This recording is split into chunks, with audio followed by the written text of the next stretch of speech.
Hey everyone, welcome back to the channel. Today's video is a longer form video. I caught up with Poke Bim all the way over in Spain. It was actually really nice to have a chat to him because he reached out to me a long time ago saying that he's been watching my channel and he'd really like to give it a shot himself. And I don't know when he started, maybe roughly about 9 months ago, and I think he's up to nearly 6,000 subscribers now, and a fair few of his channel's videos have got some decent views. So it was nice to have a bit of a chat with him. So we talked all things Pokemon card investing, from new sets to singles to what our investing plan is for 2025. This is one of those videos where you don't need to watch it on the screen. It's one you can just leave running on the TV in the background while you're doing some housework. Put your headphones in while you're going for a walk or at the gym. Leave it on the radio. That's showing my age, isn't it? Leave it on the Bluetooth speakers in the car if you're going for a drive. And it's just one conversational type video. Hey, before I jump straight into the video though, I just wanted to give a shout out to today's sponsor, and that is the Shiny app. If you don't have this app, I would urge you to download it. If you do have this app, please update it because there's always some new features coming your way in it. Now, in case you don't know what the Shiny app is, I use it for all my collection, particularly sealed, because that's what I focus on. But you can put all your singles inside your collection in the app. You can put all your sealed inside there, and it has live pricing that updates multiple times a day. And the algorithm works off TCG Player, eBay sales, and a few other sources to collate a fair and reasonable market price on a single and a sealed product. It shows you data trends on how it's been performing. It tells you how much profit you've made in your collection from a percentage point of view. You can filter by set now and go from newest set to oldest set and check out the top hits inside a set. And look, there's always new updates coming. The creator of this app, Cody, is really giving it a red hot crack, to the point where we really want to get PSA data included inside the app. So you can see PSA population, not just PSA pricing, which is already in there. So great app. I urge you all to download it. Enjoy the chat I had with Poke Bim. Let's get into it. What's up, guys? Welcome everyone to the channel. I'm with my boy Michael Pokeos. What's up, Michael? Hey, Ron. How are we? It's such an honor to have you here, honestly. And before jumping in, I want to make just a really short introduction, because you actually made me start this journey. I started this journey because of you. I was really into Pokemon investing, and I think your channel is one of the best in YouTube for sure. So it's just such a pleasure that you're here, man. I appreciate that, mate. Thanks for having me.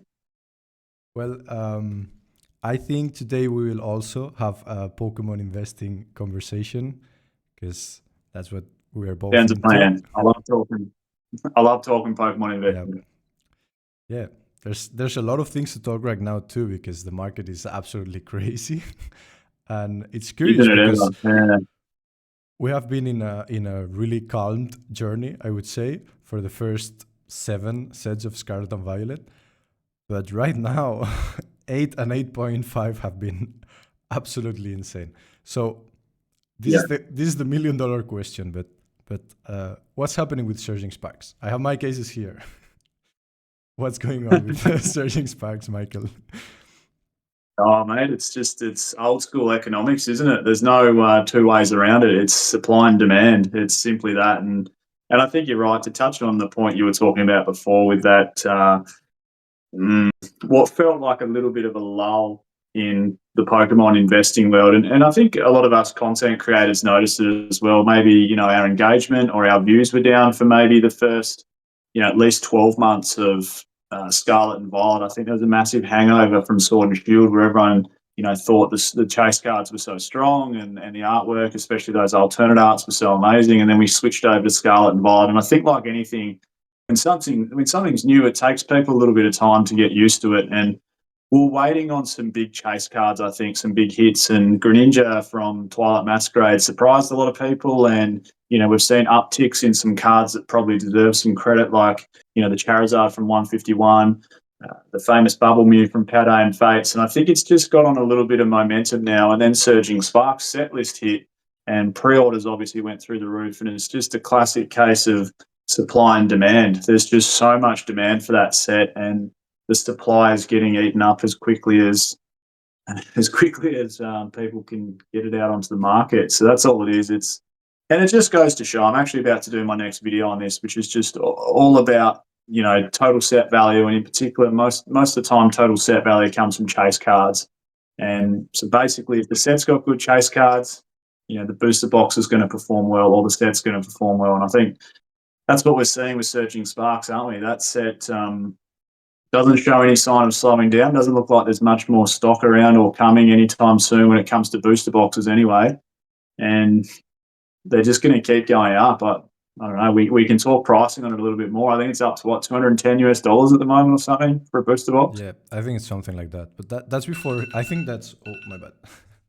I think that's before shipping and taxes. So we're talking like, yeah, we're talking high prices. I don't know about Australia, but I was telling Collins yesterday that in Europe we've got like 60 booster boxes in the whole market.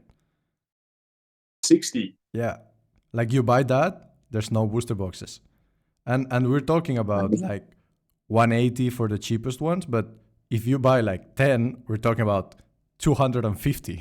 So yeah, I mean the market's really thin here. I feel like the print was super low. I got 4 cases.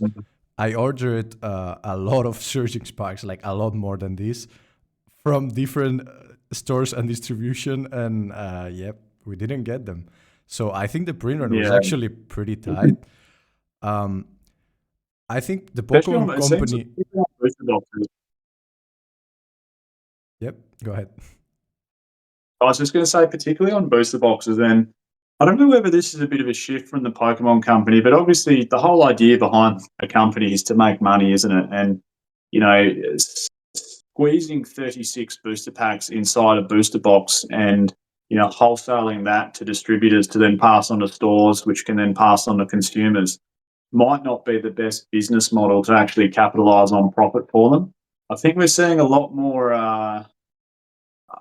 It feels like we're getting more, especially from Sword and Shield through Scarlet and Violet. We've got an increase in holiday sets, which obviously has no booster box.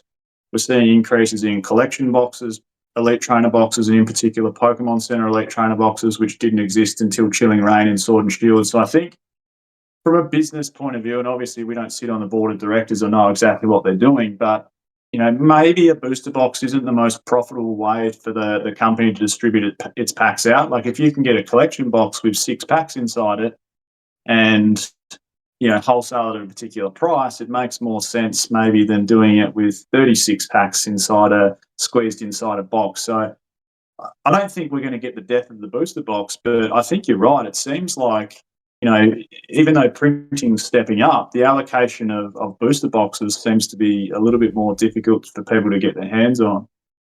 And whether that's just because the demand's so high or whether that's because the Pokemon companies realise that there's more profitable ways to make money off packs by putting them in other products like collection boxes and Elite Trainer boxes. Yeah, Anyone's guess, really. Like I said, I think that makes a lot of sense. I told Collins yesterday that I think that they are trying to make booster boxes more exclusive too. Like, this is the feeling I just had lately. I know that Magic, for example, have their play boxes and their collector boxes, and they don't reprint collector boxes. The print run is what it is. If it's short, it's short, and if the box goes to 1,000 in 3 months, it is what it is. Like, no one is stopping that.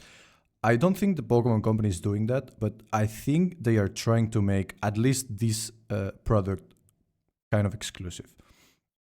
And I think that's not a bad idea at all. But it makes a lot of sense what you said, that they're just throwing packs into other sealed products, which of course makes a lot of sense. Because that packs are like, they are not going to booster boxes, we know that for sure. So that has to decrease the... No, I mean,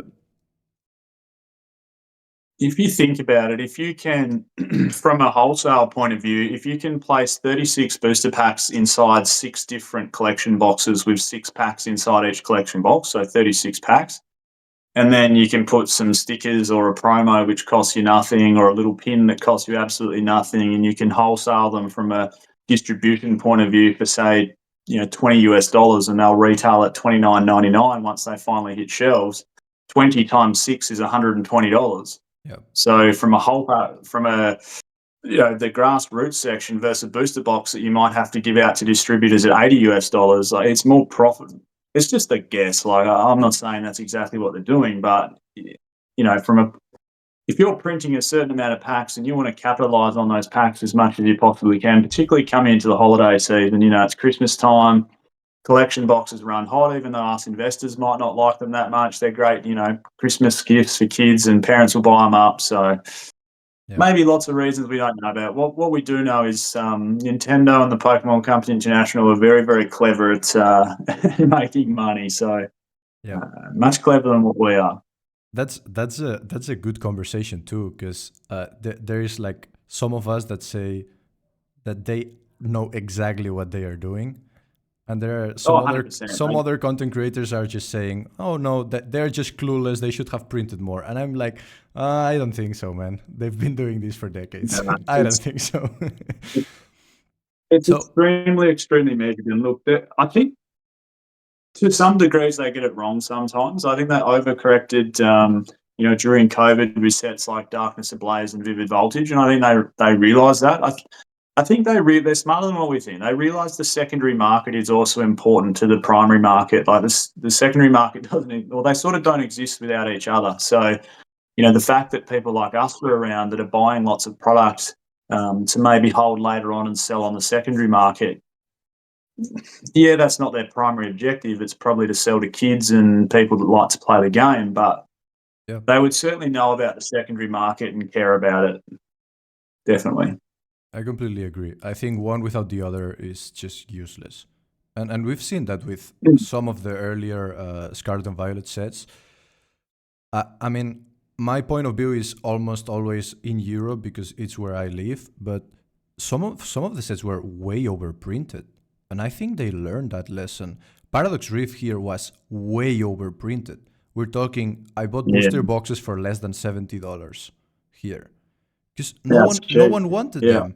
Like, so guys selling like 20 boxes at 80, they couldn't sell them. And I said, well, I'll grab them all.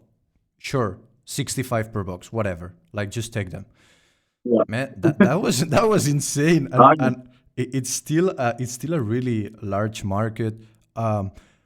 We've got like hundreds of boxes of SBO4, Paradox Rift, Twilight Masquerade, Stellar Crown. Like, there's hundreds of boxes of that, but there's like 60 of Surging Sparks, and all of them, like, they're selling super fast at that price. I don't know. It's crazy. But you were talking about the holiday season, and now that you talk about that, how do you feel that we have Prismatic Evolutions, the next set, together with the holiday season? Because it's a hell in Europe. Like, it's completely insane. The demand is way more than Surging Sparks. I've never seen this in my life. Never. I actually never saw the price swing of Surging Sparks in my life, because Evolving Skies didn't do that at all. And now it looks like it's even crazier with Prismatic Evolutions. So what do you think about that? Yeah, well, again, I think it comes down to the chase cards inside the set. Like, we obviously don't have the full set list yet for Prismatic Evolutions, but we do know it's obviously a heavy Eevee-based set. There's all Evolutions in special illustration rares, and some of them I don't think look great, but others look phenomenal. And luckily enough, the Umbreon looks phenomenal. It's probably, in my opinion, the nicest artwork out of all the SIRs. We've seen some other nice ones. The Roaring Moon. I really like the look of the Roaring Moon special illustration rare. The Meowth illustration rare. It's going to have some nice trainers inside there. Like, it's just, and coupled with the Master Ball reverse holo, we've seen what the Japanese one looks like now, and we're just obviously waiting on English numbers like pull rates. Like, obviously Japanese, it's going to be back to 1 per booster box, so 1 in 20 packs, just like 151 Japanese 151 was. So will it follow a similar trend in English? Like, will it be 1 per 20 packs and it's just randomly spread amongst, tins and collection boxes and elite trainer boxes, or is it going to be like 1 per elite trainer box? Time will tell. I think they're going to have to just do it randomly, like 1 in 20 packs. And I think all those things combined, the stunning, set list with the chase cards, obviously the Eevee based, the Master Ball, just sent people into a frenzy, hasn't it? And that coupled with that time of year where people are buying gifts and presents, and us investors, I think, have been waiting, for that next Evolving Skies sort of set, and that's what everyone feels it is. But I think you got to remember the Evolving Skies was made up of 3 sets, whereas this is just one Japanese set. So Evolving Skies had obviously I forget the other 2 names of the Japanese sets, but you had I don't know them. The Dragon set, but I don't know the name. Yeah, the Dragon set and then Towering something. I'm not a massive fan of the Japanese sealed side, but yeah, it was made up of 3 sets, and one of them, of course, being a dragon-based set. So you had like dragon-based set coupled with Eevee set. It would almost be like if we had Surging Sparks, like, the Latias and the Milotic and stuff, coupled with Prismatic Evolutions. That's that would be insane. That would be insane. Look, the product to have will be Pokemon Center Elite Trainer Box. That thing will go absolutely bonkers. And if we get some sort of premium collection box come out, maybe mid next year or something, that'll go absolutely bonkers as well. And if you can just pick up packs and hold packs, they'll be worth good money. Like, look at what's happened with 151 booster packs. They're, $12 US now, like a pack? Yeah, I think so. Already? Something like that. Yeah. That's been out 18 months. So they've over doubled in price from like retail, just a single booster pack price. So if you can get your hands on any Prismatic, I think it's going to be good. But I'm also under the impression that I feel like the release will be similar to Crown Zenith. Like it's January based, holiday based set. You would think products are going to be rolled out for the rest of the year, and if we get a set that overshadows it, like I think Prismatic will very quickly overshadow Surging Sparks, and maybe that might hopefully free up some booster boxes for us. But then if we get a ripper Team Rocket set with special illustration rares of Dark Persian or Dark Scyther or Dark Dragonite, or that could overshadow. That would overshadow. Imagine Dark Gyarados special illustration rare. That could overshadow Prismatic. What do you think about? I don't know, I'm going off topic a little bit. What do you think about the Gen 5, the Unova region, getting a remake for the cards, black and white? I was about to talk to you about that, because you see, now you talk about the Team Rocket set, and we'll go to that later. But I'm really interested in what's your 2025 plan. Like, what's Pokeos 2025 plan? Before jumping into that, though, I gotta say it's kind of a hot take, but I think the black and white set, maybe I'll get hate for this, but I don't think it's that important, if I'm 100% honest. Like, look, there's no resonance for me as a. I don't know your exact age, but I'm about to turn 34. So I grew up obviously with the original 151, Gen 2, and I was still playing some Game Boy during Gen 3. So those have resonance with me, but Gen 5 come black and white era, not so much. So there's no real nostalgia attached to it for me. But if we get special illustration rares of things like those Gen 5 legendaries, it could give them a new top chase. I think I did a video on it. It was my last video actually on Gen 5 and what the current top hits were for Gen 5 Pokemon, and I think they could all be overtaken, those top hits, if we get some nice special illustration rares. But I'm in agreement with you a little bit. It doesn't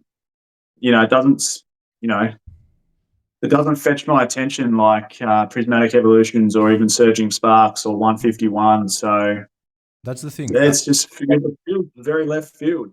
I think if you drop that set like in the first half of Scarlet and Violet, sure, like it would have gotten a lot of attention because, well, let's be honest, from 1 to 4, Scarlet and Violet is nothing crazy.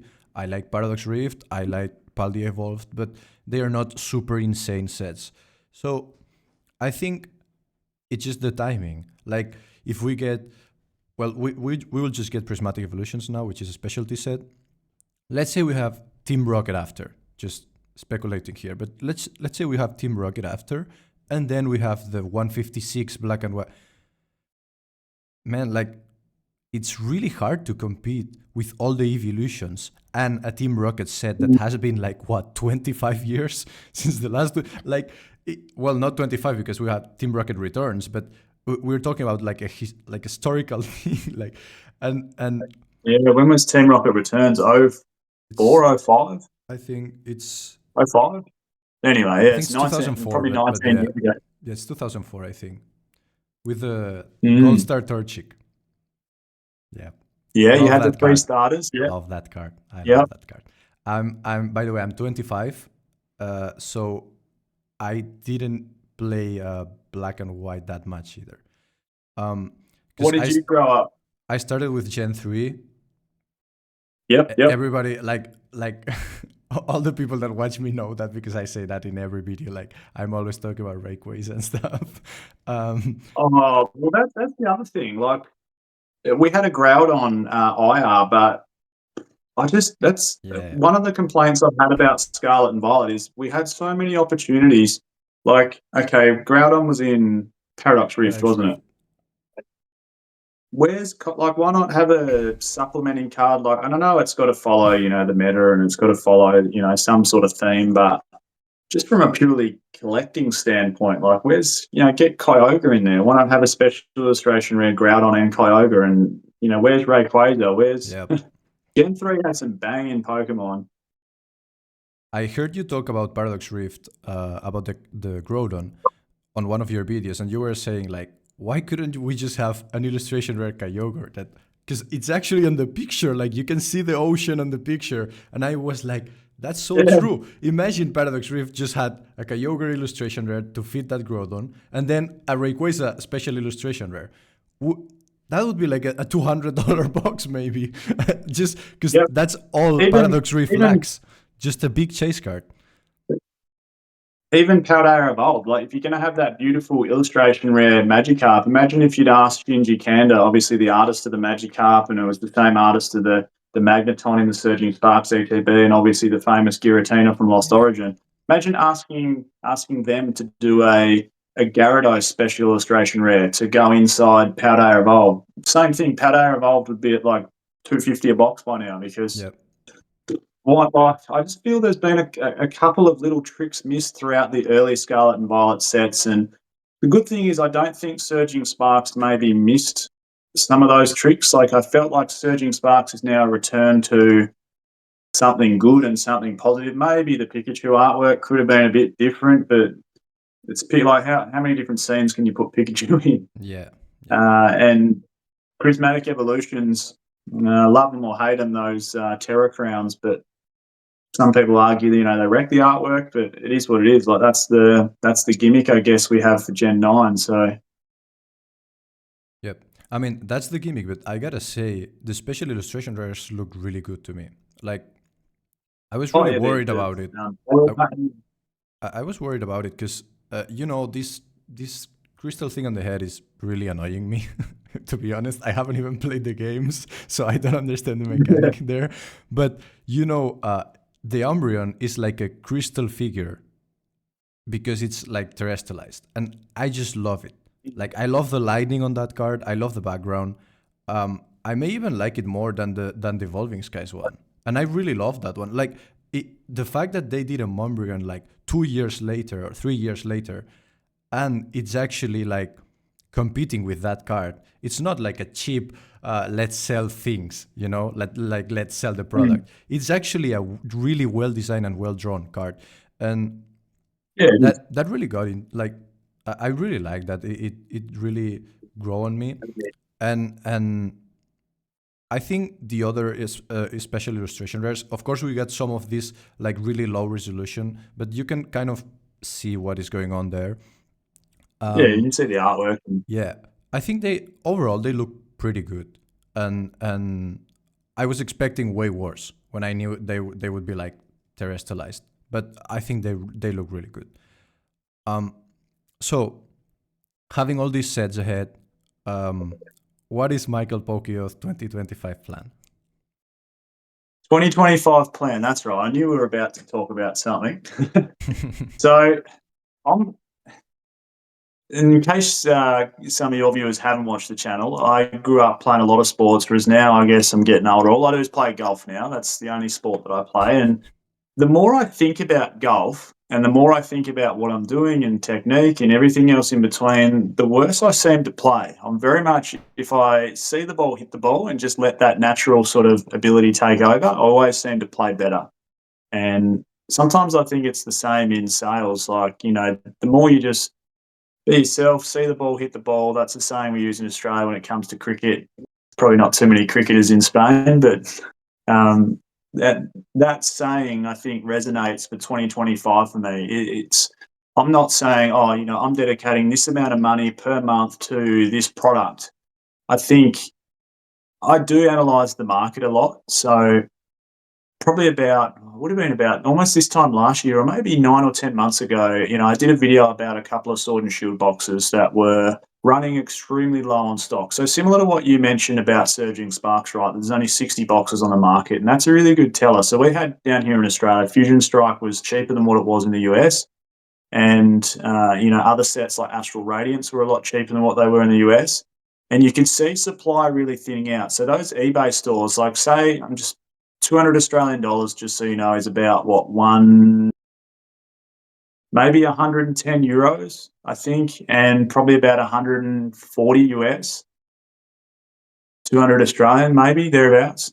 I'm not great with conversions to euros, I think but euros and dollars are basically the same now, because the dollar has been going up. So yeah, it's basically the same. Yeah.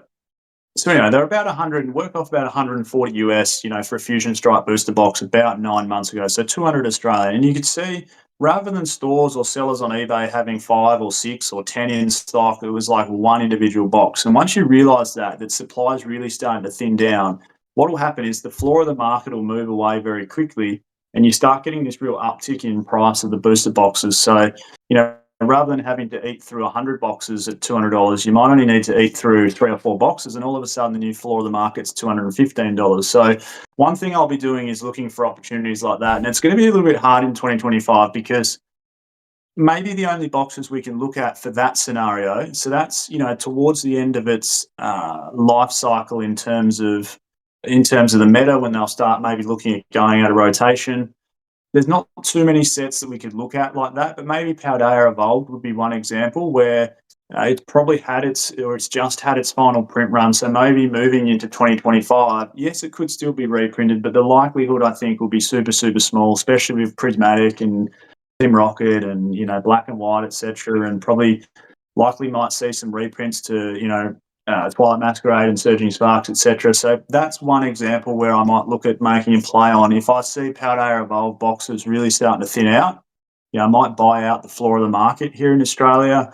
You know, if there's boxes hovering around that 200 Australian, 210, and then all of a sudden they're going to jump to 250, like that's a play. If you buy out, you know, the bottom 20 boxes on the market, for argument's sake. But that's a see the ball, hit the ball scenario. I'm not going to say I'm designating X amount of dollars, you know, $2,000 to buying Paldea Evolved booster boxes. If I see the play there, I'll make it. And look, it worked really well for me with sets like Fusion Strike and Astral Radiance, and Lost Origin as well. That was another one. You could see the floor of the market, and we just, you know, spend a lot of money on buying Fusion Strike boxes and Lost Origin boxes at 200 Australian. And this is only 9 months ago, and already the cheapest Lost Origin and Fusion Strike booster box here in Australia now is $400. So, you know, it's a good play to double your money very quickly. And then the next step for those boxes will be similar to what we saw for Lattice, Sun and Moon boxes. So if you've got a good box like Fusion Strike and Lost Origin at now 400 Australian, across the next 18 months, they're quickly going to rise to 500, 600, and, you know, it's going to go to positions like Unified Minds and Unbroken Bonds from Sun and Moon. So that's one thing I'll be looking at doing, is if I recognise a set like Paldea Evolved really starting to thin out, and maybe, you know, no more reprints coming, that's a good play.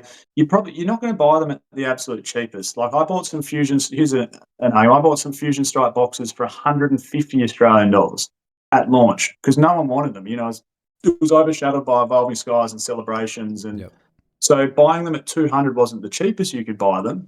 Same with Paldea Evolved. Buying it at 200 Australian dollars isn't the cheapest I'll be able to buy it. You know, I could have bought it cheaper at launch, but, you know, they were 160 here for a while. 165. But it's a good play that once that market thins out and there's no more coming, you don't have to worry about that risk of reprints and them dropping back down. So that's one thing. Second thing, just try and grab as much prismatic as I can. And the rest of it will be see the ball, hit the ball. I think, pre-orders probably on some team, if they come as booster boxes, which I presume they will be, Team Rocket booster boxes. Oof. Good luck getting your hands on those. But we'll work with the powers that be down here to get as many as possible. And then, see the ball, hit the ball. How about you? What's your plan for 2025? Do you have any designated plays you want to make?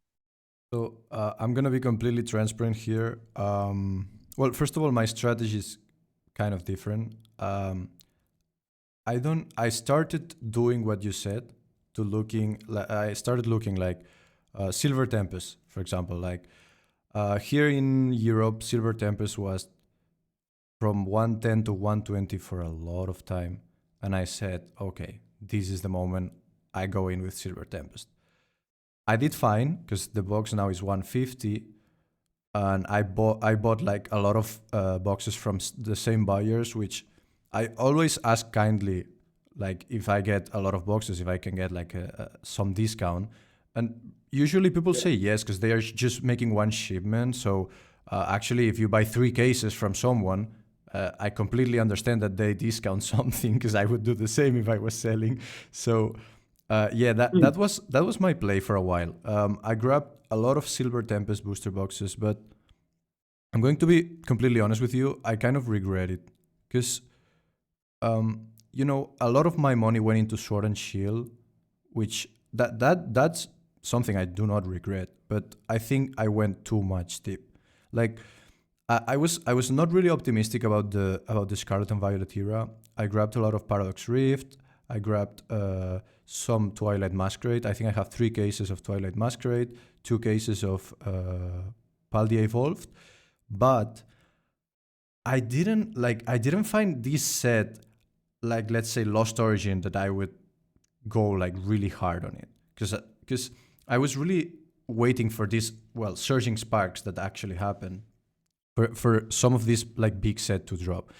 And what I should have done is just wait because I was still finding deals. I was still buying Sword and Shield when I could. I think I didn't like park off enough capital to go really hard on the next sets. Surging Sparks, yeah. Now, seeing the situation with Surging Sparks, that I received like a percentage of what I ordered, I went really high on Prismatic Evolutions. So I'm gonna be completely blunt here. I asked for way more than I can pay because I talked with the distributors, and like I know I will get like 30% of what I asked, maybe 20% of what I asked. The demand has been absolutely insane.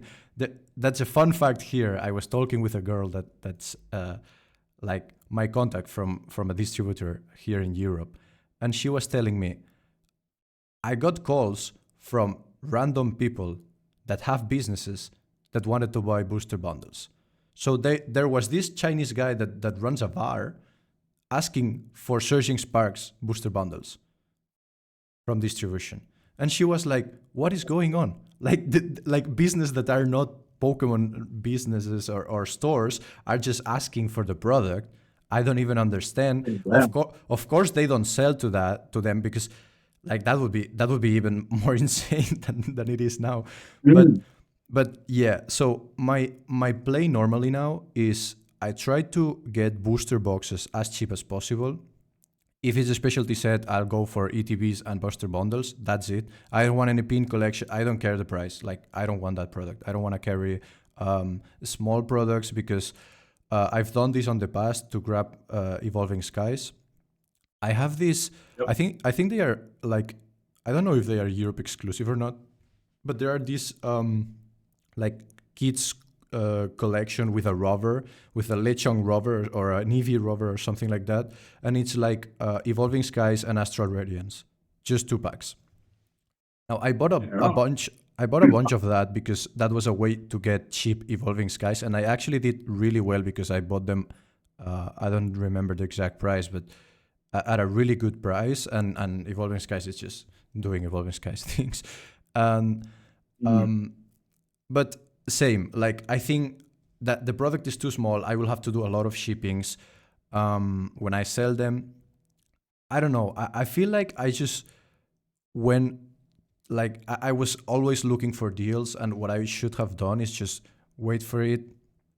I've heard you tell this like 20 times in your channel, like just waiting for the good set to come out and then just going all in. And well, that's something I didn't really do at the beginning. And I feel like now I will have to, let's say, move some of my positions to go into these new era sets, which, being honest again, I don't really like. Because, you know, I think I have like 36 or 40 boxes of Silver Tempest. And like they are performing really well. Like they did like 30% in less than a year, which is absolutely insane. Honestly, it's a really good pricing. So the bad thing here is I don't want to sell them, but I also want capital for the new sets. So it's like, you know, it's like this internal conflict. It's really hard. And as you said, Sword and Shield, they're not coming around. So it's like, should I really be selling? You know? Yeah, and that's the conundrum, isn't it? And this question gets asked a lot. You know, should you sell off a booster box like Lost Origin that's doubled in price, Fusion Strike that's doubled in price, Silver Tempest that's close to doubling in price, Astral Radiance, which is pretty much doubled in price? You know, should you take your gains from those booster boxes, sell them and go, even after fees and taxes and shipping, etc., on a set like Lost Origin or Fusion Strike? You can comfortably say after selling them that you should have doubled your initial purchase price if you bought them at a decent price. So that's the big question. Should you hang on to those boxes like a Fusion Strike or a Lost Origin, or should you take the double, so to speak, take your money and run, and then move it into a more modern product like, well, if you'd got in at Surging Sparks at pre-order or the new Team Rocket booster box, should you move it into that and start again and focus on doubling your money there? That's the conundrum, because, and that's the question you hear everyone ask, you know, is a new set like, say, the Team Rocket booster box going to go from $100 to $200 quicker than what Lost Origin will go from $220 to $440? So which one will double quicker in price? And look, I think it depends on your strategy. If that's your strategy to constantly roll over your money and enjoy it and go to the post office all the time, then that's fantastic. That's heaps of fun, but it's also more work. My strategy is a very different one. I always forget the show Survivor's saying, but it's, you know, something along the lines of outwit, outlast, and then ultimately out-survive. Like that's, you know, people will get itchy fingers. People will open packs because they're bored and they want to relive some nostalgia. Maybe they've had a stressful week at work, they've argued with their missus, whatever it might be, and they just want to sit in a room and open a box of Fusion Strike or Lost Origin or Evolving Skies just to de-stress or have some fun. You know, so people will crack them open, people will sell them. So my plan to outlast, I would rather personally hang on to Sword and Shield boxes for the long term, especially if it's a good set. Like if it's a Fusion Strike box or a Lost Origin box, even Silver Tempest, like it's got Lugia on the booster box artwork. As that booster box gets rarer, it'll become a collectible in its own right, because, yeah, it's not as good a set as Lost Origin, but it's got a Ripper chase card in Lugia. It's got a pretty solid trainer gallery, and it's got Lugia on the box art. But I get the conundrum, you know, do you sell them and move it into newer product, or do you keep it? And, you know, my take on it is, and I say this in the latest video actually, which should be coming out tonight, is Evolving Skies obviously number one, Sword and Shield, but I think long-term Fusion Strike, I'm putting my money where my mouth is, Fusion Strike will be the second most expensive booster box from Sword and Shield era. Then Lost Origin, then Chilling. It's definitely competing with Lost Origin. I think I like Lost Origin a bit more than Fusion Strike, but I kind of understand that it's just maybe like a two-trick pony. It's the Giratina Go Bust. That's Yeah, really it does have the that's scary. it does have the trainer gallery, which obviously, it gives you a bit more fun when you're opening the boxes because you're guaranteed, Yeah. I think, what, 2 trainer galleries per booster box, or roughly, It's you're something like roughly that. guaranteed. So there's a bit more of a guaranteed fun factor there, whereas you could open a box of Fusion Strike and get nothing. Yep. A bit like Evolving Skies. Yep. But yeah, no, I get that. I do get that argument, and that question gets asked a lot. And the conundrum, yeah, should I sell what I've got because it's doubled and move it into something new? It doesn't bother me. I don't personally. I'm lucky, and I'm in a position where I don't need to worry about rolling over old stock to be able to fund buying newer stuff. Mm-hmm. I'm not saying that to be arrogant in any way, shape, or form, but that's just the lucky position I'm in. So I'm just happy to hold everything like it's a little retirement plan, I guess. It doesn't matter if I don't sell it for 20 years. If the Yeah, Fusion Strike booster box is $8,000, I don't know what they'll be, yeah, but we never know. they're going to We be never know. expensive one day. That's for Yeah. sure. So I think the point I was trying to make here is that I shouldn't have done that. Like I feel like I should have bought Silver Tempest, not that much. That's it. But I pretty like I stick a lot to the Rudy's plan of staying the course, and I don't think I see myself like selling like half of the Silver Tempest booster boxes to buy like I don't know Prismatic Evolutions or the Team Rocket, because that also wouldn't make sense on my plan. So what I'm just saying is that, well, maybe on the future when we have this calm 6 months that we have at the beginning of the Scarlet and Violet, let's say, I'll just be like that. I'll be calm. I won't be looking for deals like, okay, this booster box for super cheap, because you know, when Temporal Forces came out, I really don't like Temporal Forces, by the way. I don't think it's a bad set, but I personally don't like it. So I said, well, when sets like this come out, like I don't want to buy them. I don't want to buy Temporal Forces. I didn't want to buy Stellar Crown. I think Stellar Crown was really like not good, honestly. So I kind of said, well, these are good opportunities too to save up some money, and I don't know if it's try to exit some products, some older products. Sure, let's do it too. But the thing is, if you save money on that periods of time, I actually have more money available when the good sets come out, and I mean it's pretty obvious that if you wait for the good set, even you're playing a short-term gain or the long game like we do. Well, the fact that Surging Sparks doubled in price in 2 weeks means something. Like, and of course, people are talking about a reprint and this and that, and oh, but if we get a large reprint, it will get eaten up. Maybe it takes 2 months, whatever, but it will get eaten up, no matter how big the reprint is. 100%. Yeah, you've hit the nail on the head. Is one of the things I always think about when it comes to buying booster boxes and spending money on it is essentially ask yourself this question, like, what's going to make it memorable for people to want to buy in the future? Because eventually the only way to profit off it is to sell it. It's not there's no dividends that come from owning Pokemon booster boxes. It's a tangible, appreciating object, and eventually you sell it for more than what you paid for it, and you make a profit off it, and that's where your money comes from. Look, there's other plays, of course, when it comes to Pokemon investing. People buy raw singles to grade them, and there's people that bought heaps of Magikarps out to grade them and try and get tens, and there's buying individual collections and piecing them out and selling them. But if we're just talking about that sealed product and holding a booster box for a period of time, that's the question you need to ask yourself. What's going to make this set memorable in the future for people to want to buy? And then you've got to think, who's going to buy it? Really, there's probably going to be 2 people. There's going to be people that buy it for their collection, so they just want the sealed product in their collection. And then there's going to be people that buy it to open it on streams, YouTube, whatnot, whatever it might be, where they individually sell off the packs to buyers.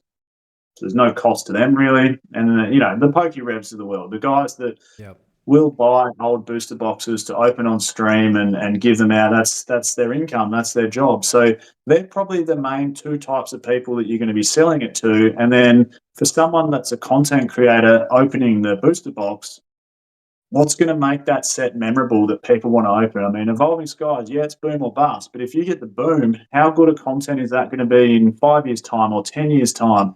Moonbrion's up to like $1,300 raw. And that's why I say I think Fusion Strike will be the second most expensive set from the whole Sword and Shield era, because I think it'll be memorable. It's the only, Ghost Psychic set from Sword and Shield. Ghost Psychic sets typically perform really well. You've got a Ripper Gengar, Ripper Espeon, there's 2 Mews, there's a really nice Celebi, which is underrated. Maybe Lost Origin will perform a touch better than it because you've got the Trainer Gallery and you've got that Giratina artwork. But when you ask yourself, going in deep into a set, I think you should really ask yourself that. Who's going to buy it in the future or want to buy it, and what's going to make it memorable for people to want to buy it? And if you can't answer those questions, like, let's take Paradox Rift for argument's sake, which isn't a bad Pokemon card set. It's pretty good. Like, that Steelix illustration rare is a belter.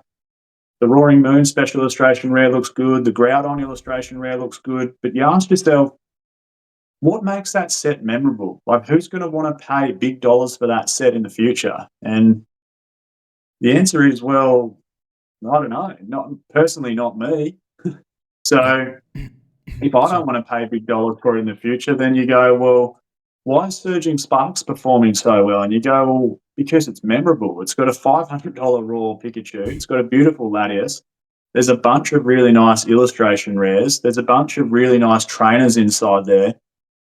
It's going to be a memorable set. I think, it could well get overshadowed by, Team Rocket booster box and maybe some other sets. Maybe it'll be the 3rd best booster box from the whole Scarlet and Violet era. But at the moment, it's number 1, and it's memorable. It's going to be memorable for that reason, unless it gets overshadowed. Yep. So just to discuss a bit what you said about Paradox Rift. Well, first of all, I want to say that the streamer thing, Collins was telling me yesterday, and I completely agree that it's so much bigger than what we think. There's like we just see PokeRep and Cool Trainer Ryan opening packs and whatever, but you go to TikTok and there are like 10,000 content creators opening packs. Maybe they have 50 viewers, but they're still making money and they're still opening packs every single day and selling it to the people.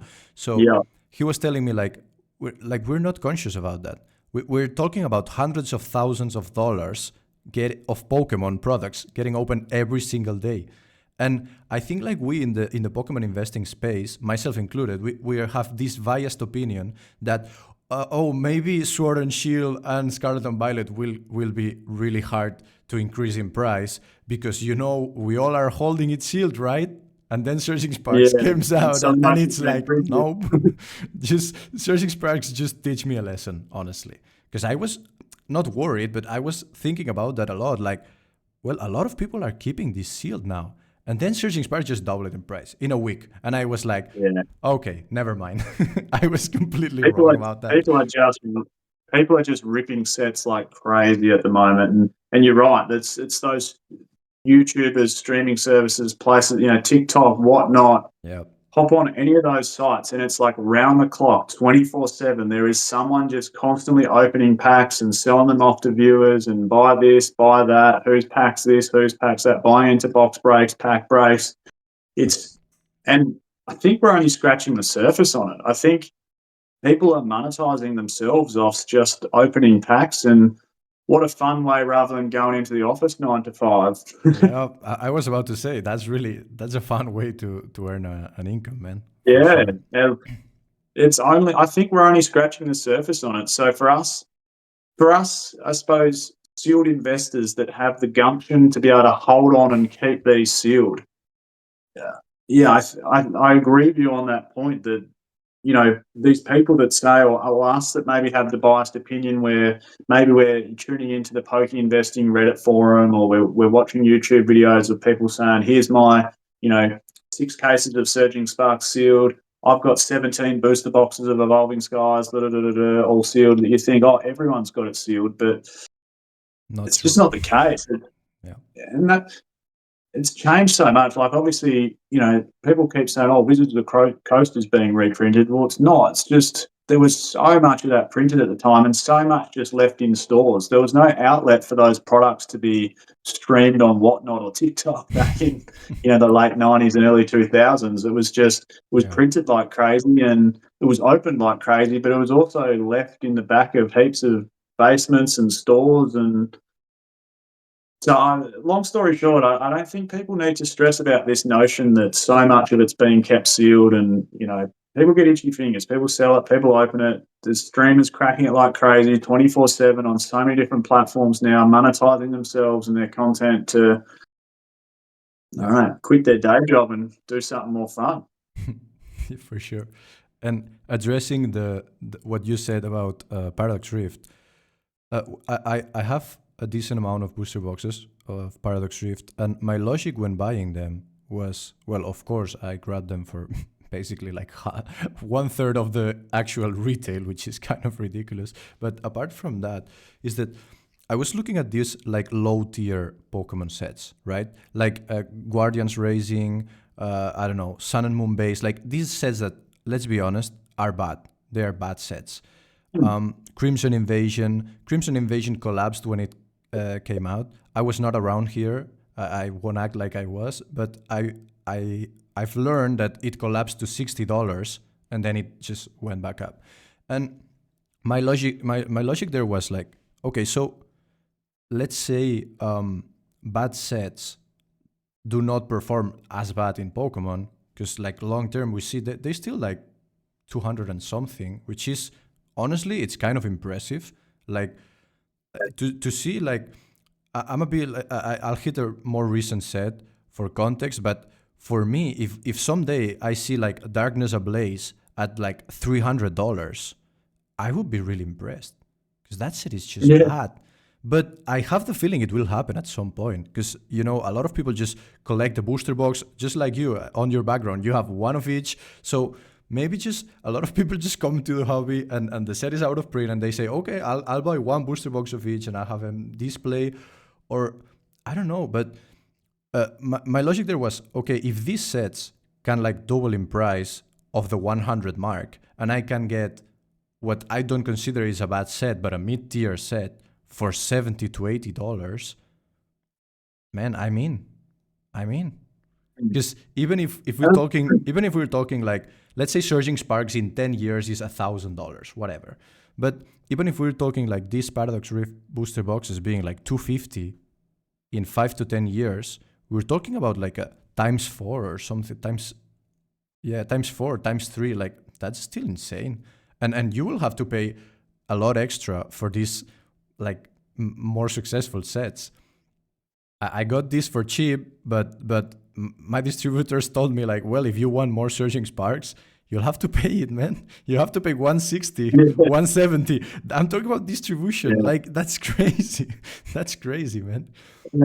And that's the thing. You should never you should never pass up a bargain, should you? Like, unless it's a super terrible set like Emerging Powers.